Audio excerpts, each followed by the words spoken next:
Assalamualaikum warahmatullahi wabarakatuh. Perkenalkan, nama saya Kinari Hadatul Aisyah Faraha dengan NIM 285231002, mahasiswa S2 Teknik Biomedis. Kali ini saya akan mempresentasikan tentang analisa sinyal. Yang pertama, pendahuluan kita harus mengetahui dulu apa itu definisi dari sinyal. Merupakan perubahan dalam parameter tertentu yang mengandung informasi dan dapat dideteksi untuk tujuan komunikasi atau pengukuran. Parameter tersebut merujuk pada suatu gelombang atau perubahan yang dapat diukur seperti amplitudo, frekuensi, fase, durasi, dan bentuk gelombangnya. Ini sinyal biomedis merupakan sinyal yang berasal dari aktivitas biologis dalam tubuh manusia atau organisme lainnya. Parameter yang telah disebutkan sebelumnya dapat kita peroleh dari tubuh dengan memproses sinyal. Adapun contoh-contohnya seperti sinyal elektrokardiografi atau oscillografi atau miografi. Nah, dalam proses sinyal melibatkan serangkaian langkah untuk mengubah, menganalisis, atau mengoptimalkan karakteristik sinyal. Proses ini dapat dilakukan dalam pemrosesan sinyal, suara, gambar, atau komunikasi. Jadi, analisa sinyal adalah proses penting dalam pemrosesan sinyal yang bertujuan untuk memahami karakteristik sinyal dan mengekstrak informasi yang berguna dari sinyal tersebut. Salah satu pendekatan untuk menganalisis sinyal adalah dengan menggunakan Dirac-Taylor, transformasi Fourier, dan persamaan polinomial. PPT berikut ada gambar sinyal analog yang merupakan sinyal model kita berupa gelombang sinus dan akan dirubah menjadi domain frekuensi pada transformasi Fourier agar dapat kita analisis. Pendekatan atau konsep untuk menganalisa salah satunya adalah Dirac-Taylor. Kita akan bahas satu persatu. Itu dinamakan desain Taylor atau Dirac-Taylor adalah teknik yang digunakan untuk menyederhanakan atau mengurangi kompleksitas suatu fungsi dengan pendekatan Dirac-Taylor. Jadi Dirac-Taylor sendiri adalah representasi matematika dari fungsi yang kompleks sebagai jumlah Dirac tak hingga dari suku-suku polinomial. Dengan menggunakan pendekatan ini, kita dapat mengaproksimasi fungsi yang kompleks dengan fungsi polinomial yang lebih sederhana. Kita akan tampilkan dalam series dan di sini ada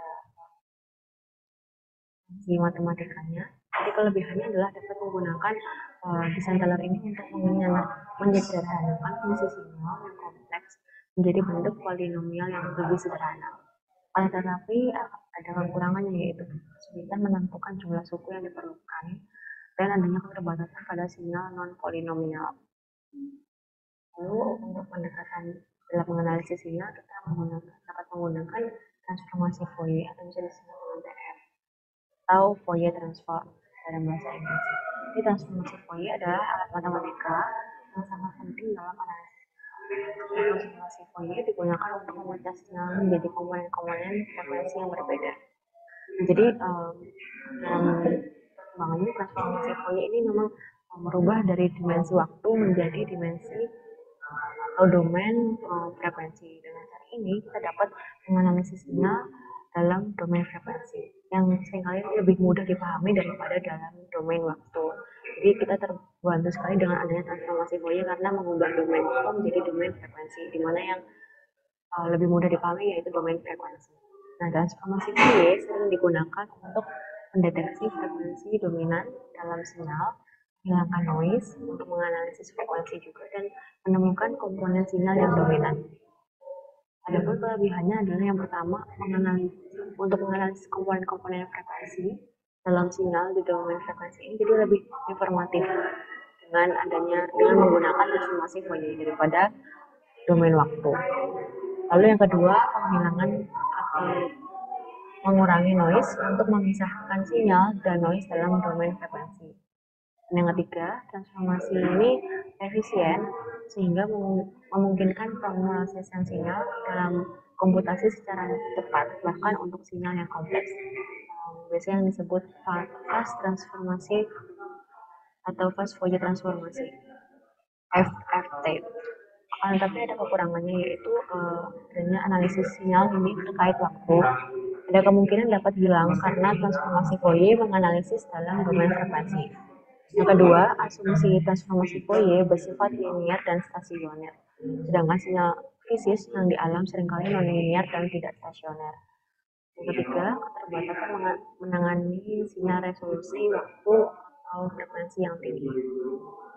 Lalu dengan pendekatan yang ketiga, cara dalam menganalisis sinyal yaitu persamaan polinomial merupakan ekspresi matematika yang menggambarkan hubungan antara variabel independen dan dependen dalam bentuk polinomial.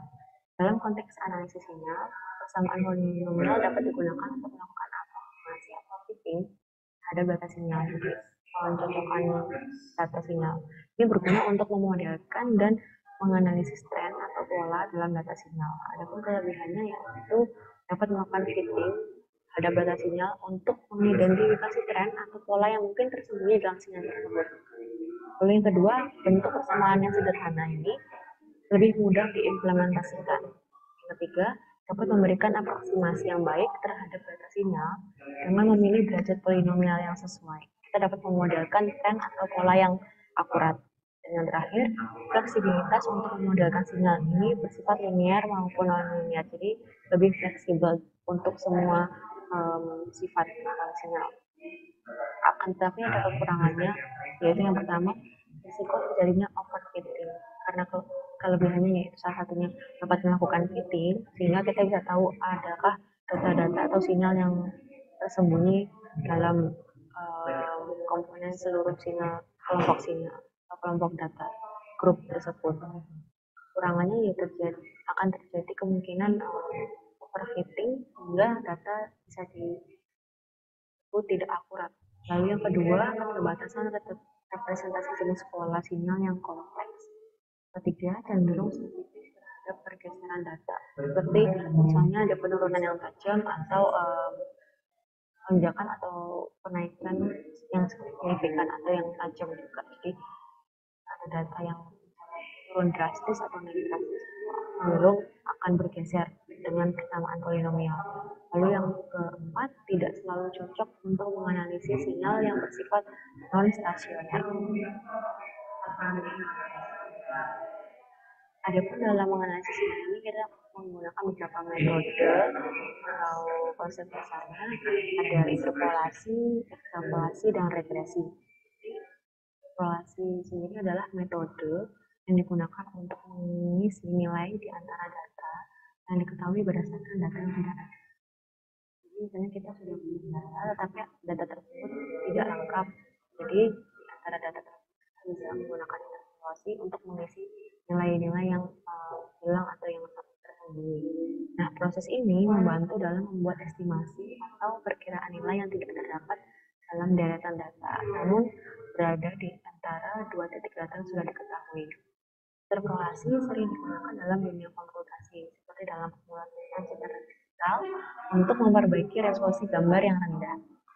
Ada beberapa jenis interpolasi, seperti interpolasi linear dan interpolasi polinomial. Interpolasi linear menggunakan dua titik data, misalnya X1, Y1, X2, dan Y2. Jadi ini semuanya ada XY dan ada dua titik data, XY yang kedua.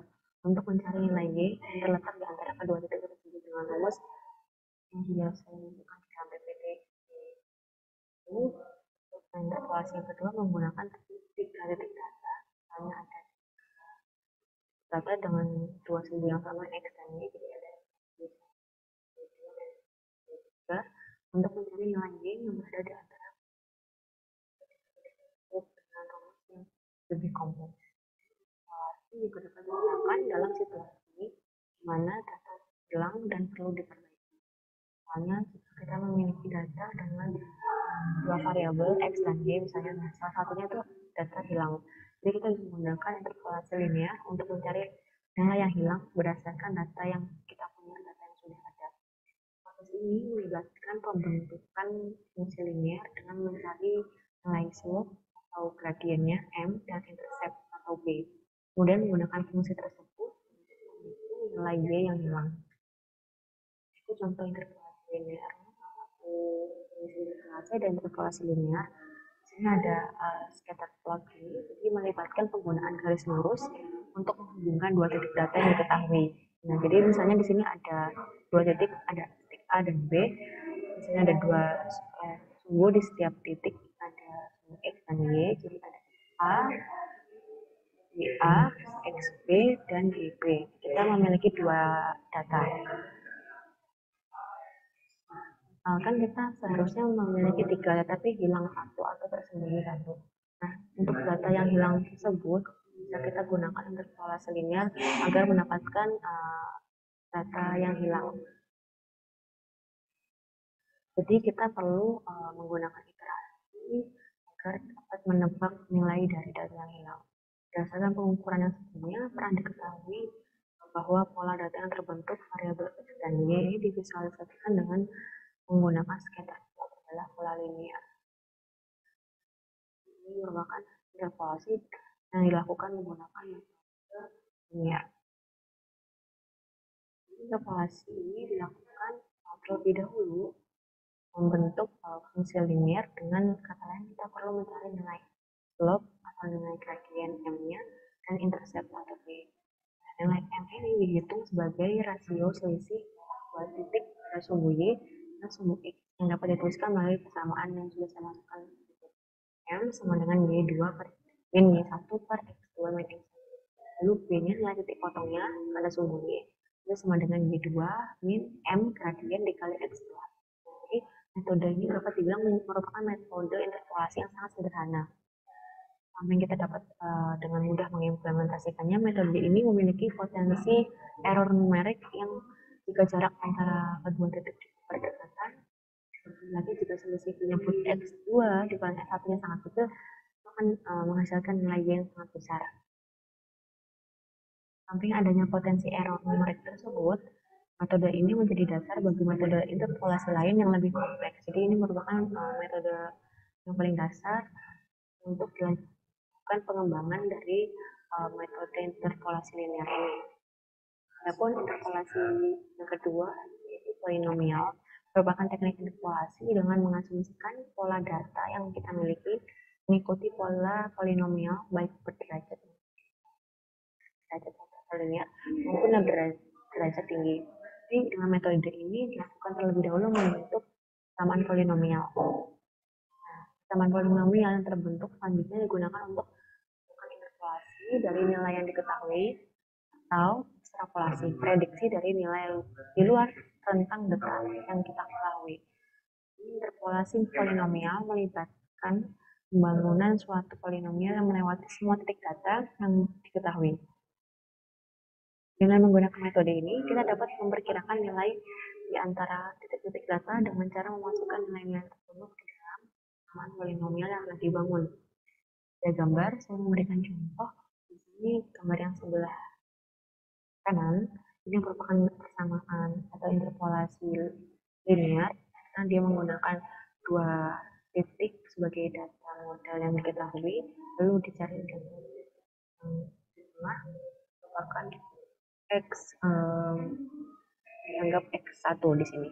Jadi ada X0, X1 dan X2 yang akan kita cari merupakan X1 yang berada di antara X0 dan X2, maaf. Bedanya dengan interpolasi polinomial, pada gambar yang di sebelah kiri kita dapat melihat seluruh data ini dibuat persamaan. Seluruh data yang kita punya ada beberapa titik, ini juga membentuk seperti kurva. Kita akan mencari beberapa titik data yang berdasarkan data yang sudah kita punya menggunakan persamaan polinomial yang lebih kompleks daripada persamaan linear sebelumnya. Untuk melakukan substitusi nilai X pada persamaan polinomial untuk memperoleh nilai Y dengan menggunakan metode naif dan Horner. Nah, metode naif ini cenderung lambat dalam memproses komputasi karena jumlah proses yang dilakukan dalam sekali proses ini lebih banyak daripada metode Horner. Mana contoh persamaannya sudah saya masukkan. Jadi metode Horner lebih efisien dalam melakukan evaluasi polinomial.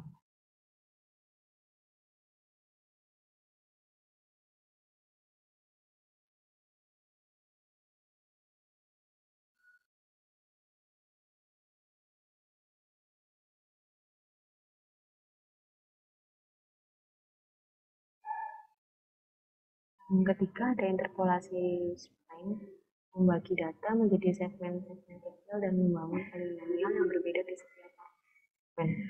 Polinomial ini kemudian digunakan untuk memperkirakan nilai tadi interpolasi polinomial kurvanya yang di interpolasi ini lihat di gambar dia bentuknya seperti gelombang di nya tidak beraturan. Lalu ada interpolasi yang terakhir, slice, yaitu menggabungkan metode interpolasi yang berbeda di berbagai bagian data. Ini dapat digunakan ketika pola data berbeda di berbagai wilayah data.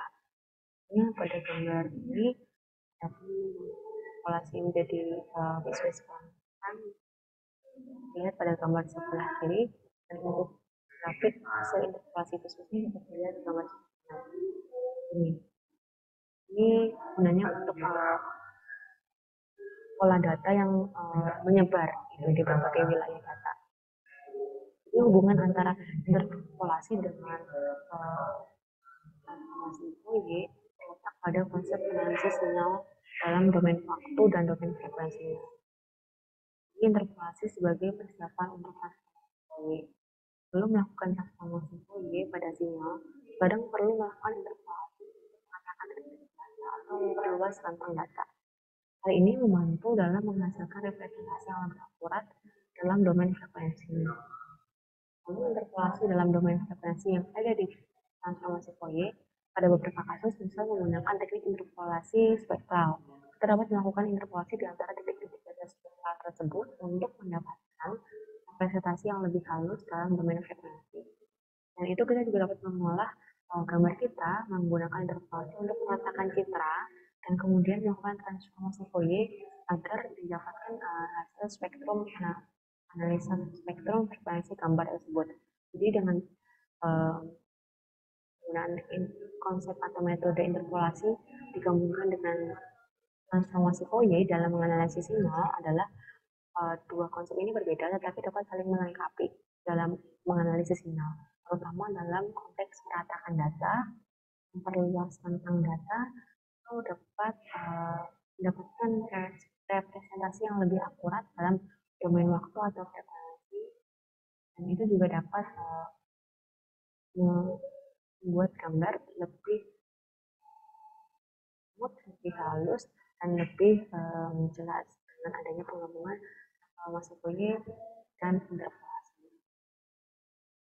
Lalu ada ekstrapolasi, mana berbeda dengan interpolasi. Ekstrapolasi adalah teknik yang digunakan untuk memprediksi nilai suatu variabel pada titik yang berada di luar rentang data yang telah diketahui. Jadi kalau interpolasi tadi berfokus pada mencari nilai yang hilang dalam rentang data yang sudah kita punya, tapi ekstrapolasi ini mencoba untuk memperkirakan nilai yang tidak ada dalam data yang diberikan, namun berada di luar rentang data yang ada. Jadi kita dicoba untuk memprediksi atau menebak sesuatu hal yang belum ada di data kita. Jadi tujuannya adalah untuk memperluas pemahaman kita tentang sinyal di luar rentang data yang diamati, atau untuk membuat perkiraan tentang perilaku sinyal di masa depan berdasarkan tren yang diamati dalam data yang ada. Evaluasi ini dapat dilakukan dengan menggunakan polinomial atau metode lainnya yang sesuai dengan pola data yang ada. Pola data yang terbentuk dapat berupa polinomial atau mengelompok, dan setiap pola akan memiliki metode pendekatan yang berbeda-beda. Pada dasarnya, ekstrapolasi adalah proses menebak nilai data yang dengan memperhatikan data lain yang kita miliki. Dan ini adalah bagian dari teknik menebak yang lebih luas dan juga mencakup interpolasi. Keduanya ini, maksudnya ekstrapolasi dan interpolasi, merupakan digunakan untuk mengisi kekosongan dalam data. Intinya seperti itu, tapi dengan fokus yang berbeda. Kalau interpolasi untuk mencari data yang hilang di dalam rentang data yang sudah kita punya, tapi kalau ekstrapolasi untuk memprediksi nilai di luar rentang data yang telah kita ketahui. Jadi hubungannya dengan transformasi Fourier adalah secara langsung ini, kalau transformasi Fourier tidak secara langsung terlibat dalam proses ekstrapolasi sinyal, namun hubungannya dengan ekstrapolasi dapat terwujud melalui konsep analisis frekuensi yang diperoleh melalui transformasi Fourier. Jadi, dalam konteks ekstrapolasi, transformasi Fourier dapat memberikan pemahaman tentang komponen frekuensi dalam sinyal. Ini memungkinkan kita untuk mengidentifikasi tren atau pola dalam sinyal yang mungkin berlanjut di masa depan. Misalnya jika sebuah sinyal menunjukkan komponen frekuensi tertentu berkembang seiring waktu, maka dapat diasumsikan bahwa tren tersebut akan terus berlanjut di masa depan. Dengan demikian, informasi frekuensi yang diperoleh melalui transformasi Fourier dapat digunakan untuk memprediksi atau ekstrapolasi tentang perilaku sinyal di luar tentang data yang diamati. Dan itu transformasi Fourier juga dapat digunakan sebagai alat untuk memfilter sinyal. Jadi dengan menghilangkan komponen frekuensi yang tidak diinginkan atau disebut noise dari sinyal, transformasi Fourier dapat membantu dalam meningkatkan akurasi ekstrapolasi. Ya, meskipun transformasi Fourier tidak secara langsung melakukan ekstrapolasi sinyal, tetapi konsep analisis frekuensinya yang diperoleh melalui transformasi tersebut dapat membantu dalam memahami perilaku sinyal di masa depan yang pada gilirannya dapat digunakan untuk tujuan ekstrapolasi. Jadi konsep hubungannya di sini adalah jadi kita menggunakan transformasi dahulu, baru kita bisa menganalisis keberlangsungan atau menebak prediksi sinyal yang ada di masa depan menggunakan ekstrapolasi. Yang terakhir, menggunakan metode regresi. Ini melibatkan penggunaan model matematika untuk memahami dan memprediksi hubungan antara variabel input dan output dalam sinyal. Tujuan utama dari regresi adalah untuk memodelkan tren atau pola dalam data sinyal, membuat perkiraan atau prediksi. Ada 4 macam regresi yang umumnya adalah regresi linear, non-linear, multivariat, dan waktu series. Regresi linear itu memfitting atau menunjukkan garis lurus ke data yang diamati sehingga dapat memberikan representasi yang paling baik dari tren atau pola dalam data tersebut. Atau regresi non-linear digunakan ketika hubungan antara variabel input dan output tidak linear seperti fungsi matematika yang lebih kompleks. Ketiga, regresi multivariat memperhitungkan pengaruh lebih dari satu variabel input terhadap variabel output, berguna ketika sinyal dipengaruhi oleh beberapa faktor atau variabel input berbeda. Yang terakhir, regresi waktu series digunakan ketika kita ingin memprediksi nilai-nilai sinyal yang berdasarkan sinyal historis atau sinyal yang masa lampau dan memperhitungkan antara nilai-nilai sinyal sebelumnya dengan nilai yang akan diprediksi atau nilai yang akan kita tebak di masa depan. Hubungannya dengan transformasi Fourier yaitu TF ini sering digunakan dalam konteks regresi untuk menganalisis sinyal dalam domain frekuensi untuk memahami komponen frekuensi yang terlibat dalam data sinyal dan membantu memperoleh informasi tentang frekuensi dominan, harmonik, atau komponen frekuensi lainnya yang mungkin berhubungan yang mungkin mempengaruhi hubungan antara variabel. Jadi sebelum melakukan analisis regresi, seringkali perlu dilakukan pemrosesan data terlebih dahulu. Misalnya ingin menghilangkan noise atau frekuensi yang tidak diinginkan dari sinyal sebelum melakukan regresi. Nah, menggunakan transformasi Fourier, kita dapat membantu dalam memisahkan sinyal dan noise dalam domain frekuensi sehingga memungkinkan kita melakukan regresi pada sinyal yang lebih bersih. Lalu dengan TF juga dapat digunakan untuk ekstraksi fitur dalam konteks regresi. Fitur-fitur frekuensi yang diperoleh dari TF dapat digunakan sebagai variabel input dalam model regresi yang memungkinkan untuk memodelkan hubungan antara fitur-fitur tersebut dan variabel output. Jadi kesimpulannya, dengan menggabungkan ketiga pendekatan ini, kita dapat melakukan analisis sinyal yang lebih komprehensif dan mendalam yang memungkinkan kita untuk memahami sifat dan karakteristik sinyal dengan lebih baik. Jadi dalam menganalisis sinyal biomedis, kita banyak menggunakan transformasi Fourier. Alasannya apa? Ada 5 alasan utama. Yang pertama, perubahan domain waktu ke domain frekuensi. Jadi transformasi Fourier ini kan memungkinkan perubahan sinyal dari domain waktu ke domain frekuensi. Nah, ini sangat berguna dalam menganalisis sinyal biomedis karena banyak sinyal biomedis seperti elektrokardiografi, elektroencelografi, dan citra medis seperti ronsen X-ray, lalu ada sinyal dari elektromiografi. Ini memiliki komponen frekuensi yang berbeda yang mencerminkan informasi berbeda tentang kondisi kesehatan. Dengan mengubah sinyal ke domain frekuensi, analisis menjadi lebih mudah karena kita dapat mengidentifikasi dan memahami komponen frekuensi yang dominan dalam sinyal tersebut. Berikut ada contoh gambarnya di mana yang pertama kita memiliki domain waktu yang akan kita ubah menjadi domain frekuensi menggunakan transformasi Fourier agar kita dapat menganalisis sinyal dengan lebih mudah ketika sudah menjadi domain frekuensi. Ada pun alasan yang kedua, yaitu analisis sinyal dalam kondisi waktu, dalam konteks waktu. Jadi meskipun transformasi Fourier mengubah sinyal ke domain frekuensi, analisis dalam domain waktu tetap penting, terutama untuk sinyal yang memiliki dimensi waktu yang signifikan. Jadi transformasi Fourier memungkinkan analisis kedua domain yaitu waktu dan frekuensi. Jadi kita lebih komprehensif dalam memahami sinyal biomedis. Yang ketiga adalah pemrosesan noise. Jadi dengan transformasi Fourier dapat mengurangi noise dalam sinyal biomedis.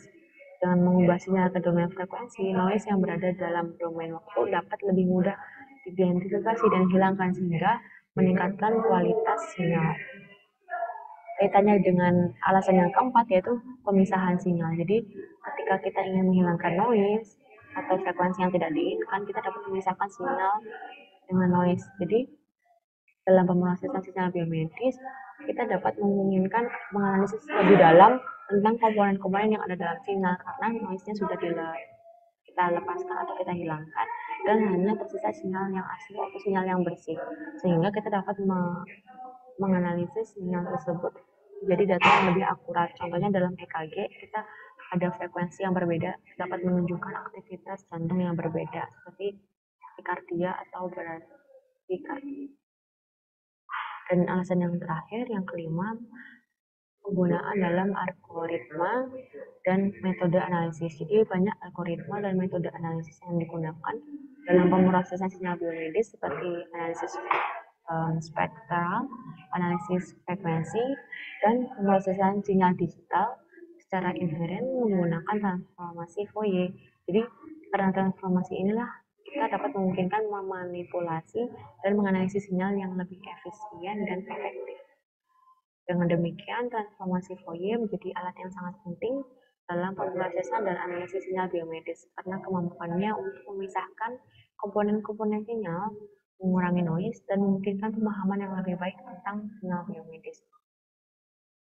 Sekian presentasi dari saya, kurang lebihnya mohon maaf. Wassalamualaikum.